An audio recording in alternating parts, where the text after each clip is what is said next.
In a New York Times piece, the Black Lives Matters founder says they'd never meet with Donald Trump because he's Hitler.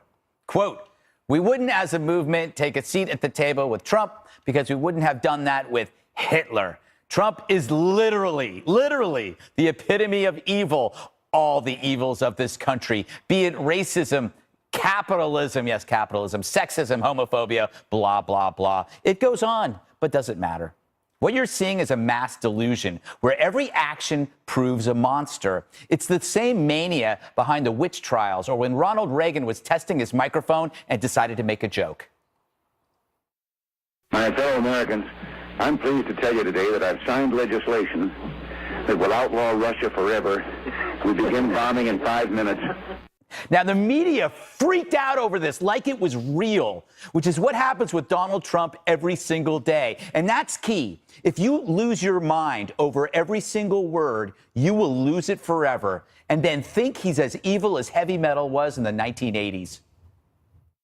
From some of the fan magazines of particularly heavy metal, that little sadomasochistic outfits are advertised with the fingerless gloves and spikes and studs on them, and that these little S&M outfits are marketed to teens and preteens. Is that correct? Well, they are marketed. Who buys them, I'm not sure. Oh, my God. Al can sure pick a cause, and he's the expert in climate change. But this is my point. Donald Trump is now death metal to the left. He's now a scare, officially a scare. Triggered by Trump's election, the aftershock creates uncertainty, which leads to this frenzy. So to the left, Trump isn't just racist or insane, but now he's both. And yet the Democrats lost to him. How nuts does that sound? But this belief that he is crazy and evil, that removes one step, dialogue, that used to prevent violence. Because to make violence okay, you must demonize the target, which was done to cops recently. After years of demonizing, they became targets. Shots by fiends in Dallas and Brooklyn, Louisiana, San Antonio, who took pigs in a blanket to heart. You think some people would learn, but delusions die hard when you only talk to the deluded. You know, I have a feeling, Jesse, when you call somebody Hitler and say they're responsible for genocide, you really don't want to have a conversation with them.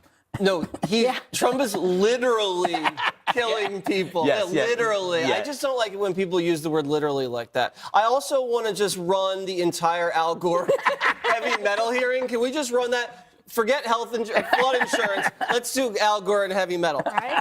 Also, notice what Black Lives Matter also said was evil. Capitalism. Yes. And that is the common denominator with all of these outfits, whether it's Antifa, Black Lives Matter, Occupy Wall Street. Capitalism is always evil. Now, forgive me if I'm wrong.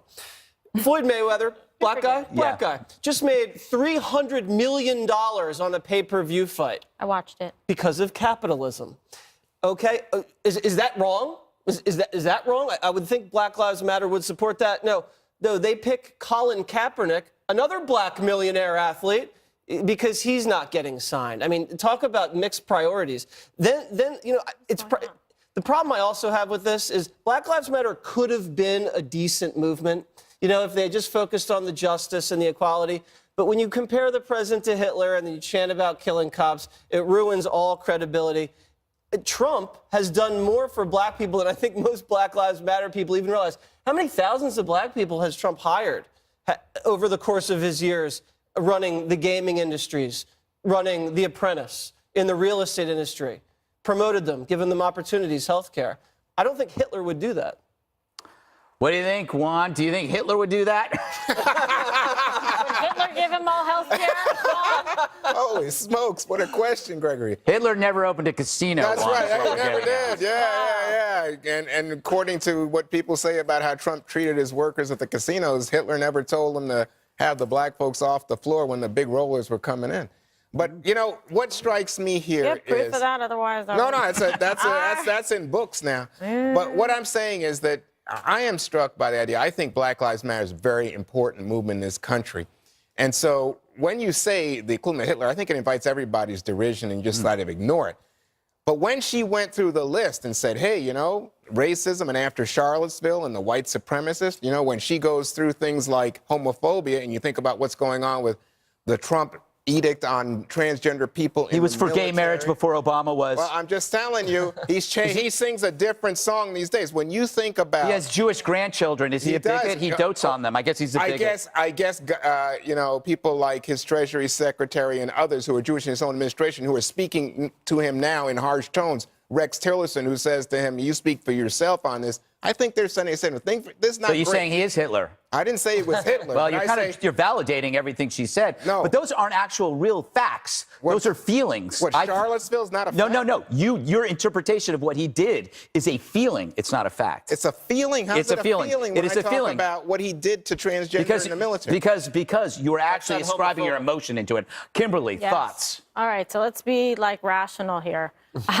Obviously, this is ridiculous. They lose credibility when they make these kinds of statements and when they condone violence in general. I agree with you, Jesse, that they could be a very powerful, important movement if they, behaved in the right way and didn't condone the violence that was happening at Ferguson and other places, and then making bombastic statements like this that have no reason whatsoever with truth and what's going on and what the president is trying to do. It doesn't help them at all. I mean, it just doesn't. It alienates everybody from them. So there's no credibility to this. You know, Kimberly, I just think it's such a major moment in our country with regard to racial tensions. How can you say that there's no validity to that? No, I didn't say that whatsoever, Juan, but you love to try to put No, words. I want to get to No, because I'm not having this go in the press where you try to make it like I said something bad. You do it all the time, and I'm not having it. I'm not the doing bottom line anything. is, I said they could actually serve a great purpose to talk about racial injustice. Yes. Like Martin Luther King did, and people that have marched on both sides, white and black together, to be powerful, to make sure there is equality for minorities and for women. But when you condone violence, and when you call the President of the United States, Of course. yes, they do, then they encouraged it. Pigs in a Yes, blanket. they did. Pigs in a That blanket. was a and one-time killing the chant in a cops. Milwaukee march? Well, apparently That's you, what I'm referring to. Jillian, I got to get Jillian in lose here. credibility. I want to unpack one thing she said, which was she said they would turn down a hypothetical opportunity to interview the president. And I think that's a major strategic blunder. And I think it's that kind of thinking that probably contributes to the fact that they're not as visible as they were a few years ago.